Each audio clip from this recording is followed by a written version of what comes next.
welcome to Gardener Knits. My name's Anita and this is where I share my love of knitting, sewing and crafting.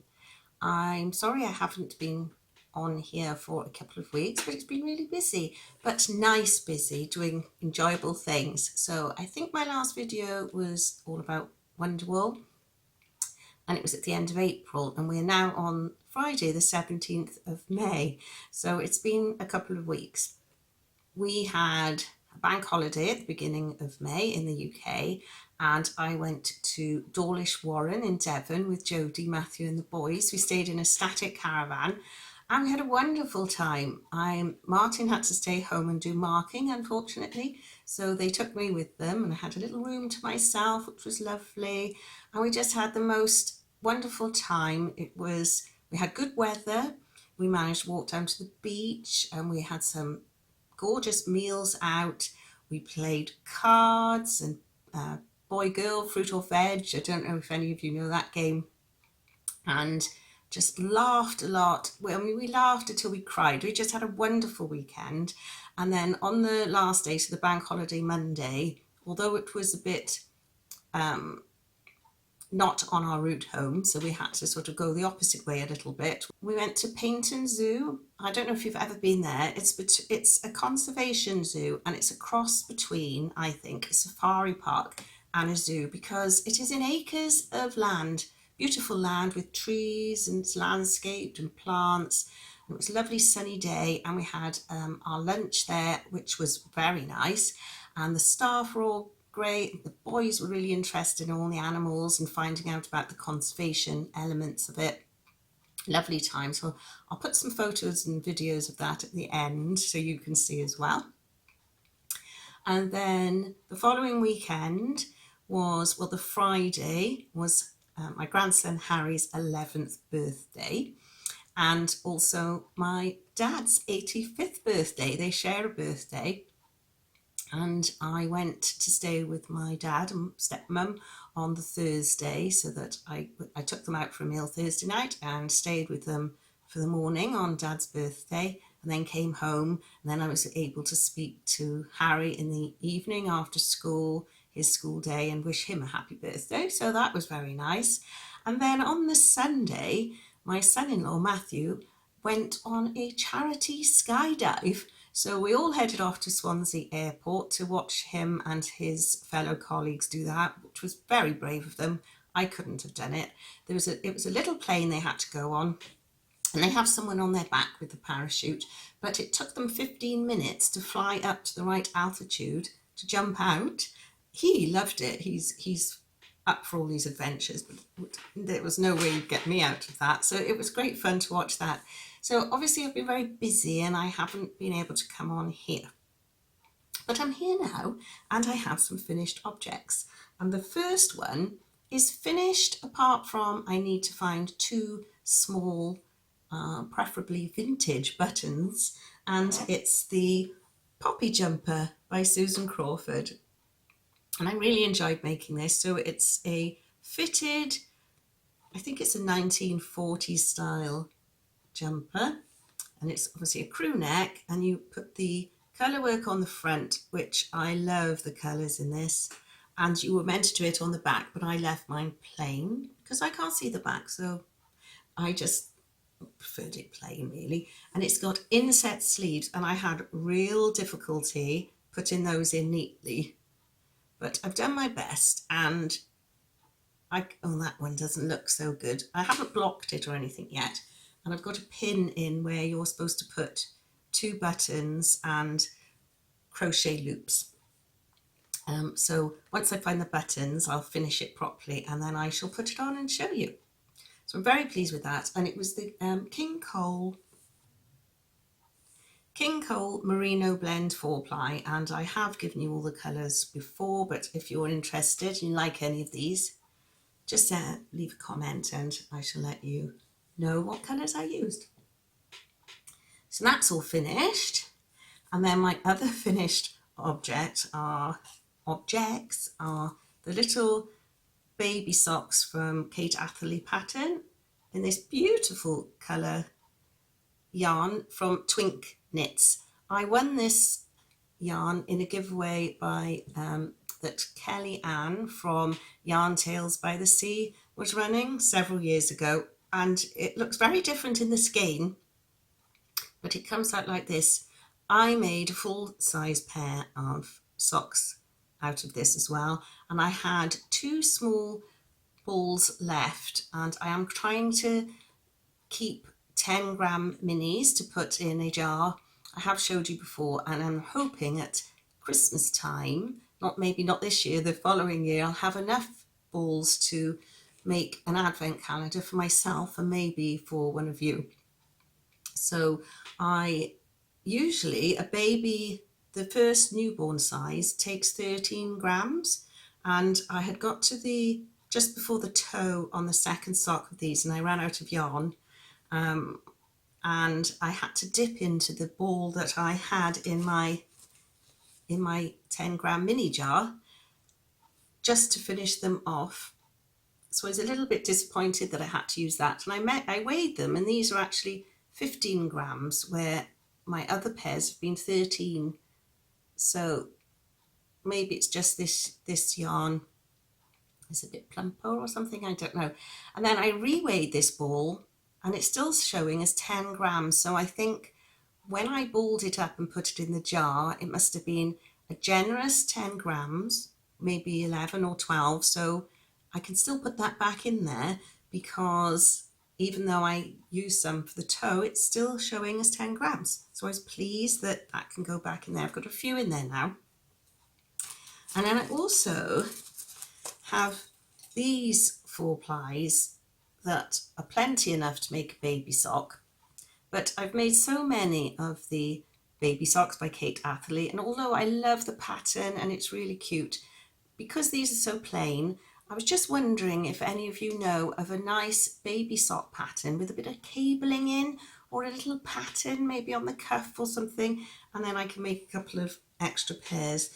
There's no one having a baby at the moment, but they always come in useful. Everyone always likes them.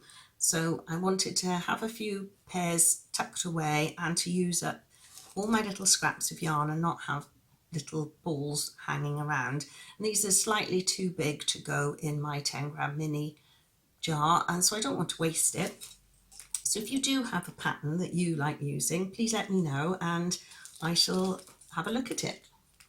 So they're all my makes, and now we move on to a new make-along that Helen from Mousy Makes is doing, and it's called Makealong Mal. And you just have to make anything that's mouse related. I'll link her video below that goes into the details on what you need to do to join in with the mal. And I, a very long time ago, made this little felt mouse from a kit that my cousin gave me from Corinne Lapierre, and I haven't done the rest of the family because it's a family of mice, and I'm keeping them all in this sewing box that my daughter gave me a long time ago. Could do with a clean. It looks a bit grubby, and I have everything that I need in there, all the felt and the different threads, the instructions, and I also printed off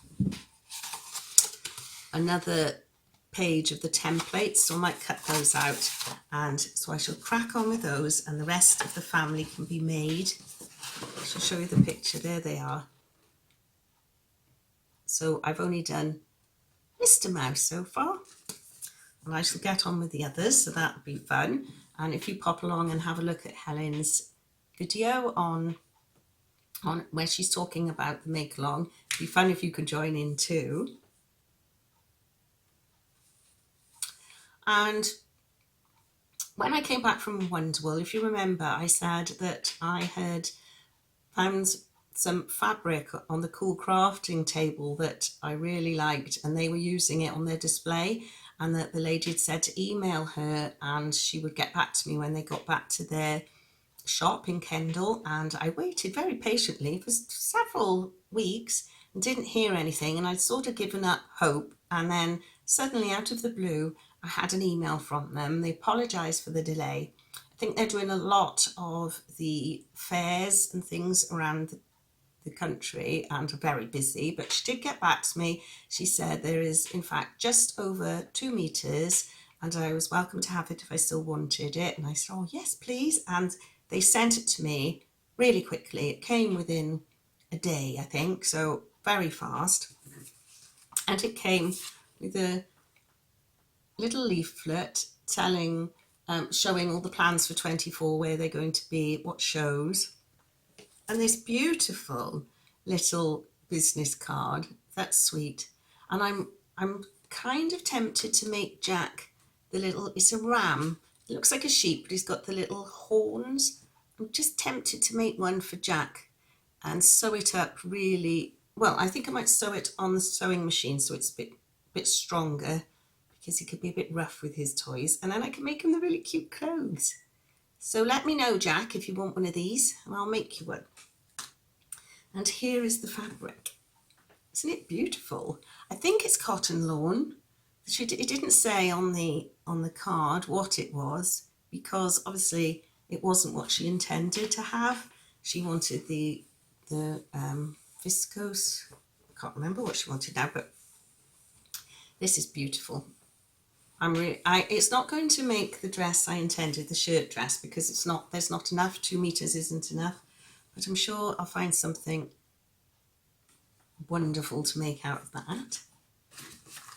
I'll give that fabric a wash and iron and put it away in my stash, ready for when I get started. And although I've been away quite a bit and busy and haven't had so much time to work on my crafts, I have been reading, and I've just finished this book called The Couple at Number 9 by Claire Douglas, and I really enjoyed it. I think I always used to like reading about the 1940s, 50s home life, how people, just social history and how people coped. They could be fiction or real life diaries and things, but I'm getting into mysteries a little bit more, I think because I'm quite nosy by nature. And some of these books are really good. Authors are so clever how they weave all the stories together, and I found this a real page turner. I'll read the back. I don't know if the back really does it justice, but it is a very enjoyable read if you like a bit of a mystery. And it says, when Safi moves into 9 Skelton Place with boyfriend Tom and sets about renovations, the last thing she expects is workmen uncovering 2 bodies. Forensics indicate the bodies have been buried for 30 years, much to Safi's relief, until the police's murder investigation turns to the cottage's former owner, her grandma Rose. But Rose is in a care home, Alzheimer's increasingly confusing her memories. As the police dig ever deeper and Rose begins to remember, Safi fears she and the cottage are being watched. It's really good. I recommend that. Definitely worth a read. And I haven't read anything by Claire Douglas before, but I might have a look to see what other books she's got available. And I've just started to read a Peter James book, Picture You Dead. So this is a thriller murder whodunit. He's got loads of books. Look at those on there. So I haven't got very far. Where's my bookmarker? Do you use a bookmarker, or are you a page folder? I don't like page folding, so I've only got that far, not very far. I think I'm about chapter in. I also want to thank everyone who's left a comment on my 1,000 subscriber giveaway on my last episode. I really appreciate it. I hearted a lot of them before I answered or replied, just because I was so busy and I didn't want you to think I hadn't read them. I just didn't have a chance to go through them all, because I write your names on a list. And so I wanted just heart them so that on YouTube, if you reply to a comment, it sort of disappears off your unanswered list, obviously. And I wanted to make sure I didn't miss anybody out. So I have been doing that, and I haven't looked on there for a couple of days. So if you have left a comment in the last few days and I haven't replied, it's just that I haven't had a chance to look at them. I will over this weekend, and I'll add you to my list. And if you haven't left a comment, You've still got plenty of time because I'm not drawing until the end of the month. So just pop over to my last episode, which I'll link in the comments, and just leave a comment, and you'll find all the details over there on that one. It's worth trying. Just leave a comment and you could win a lovely skein of yarn and a beautiful pattern as well. As always, thanks for watching. I will put the photos in here of our trip to Peyton Zoo. I hope you have a nice week or two until we speak next. It's a lovely day here, sunny and the sun is shining. I'm waiting for my friend. It's 9:30 in the morning. She's coming over at 10 and we're going to go for a nice walk over to the local park that also has a garden centre. So we might have a little look around there as well. They've got nice polytunnels and see what is in there. See you next time. Bye.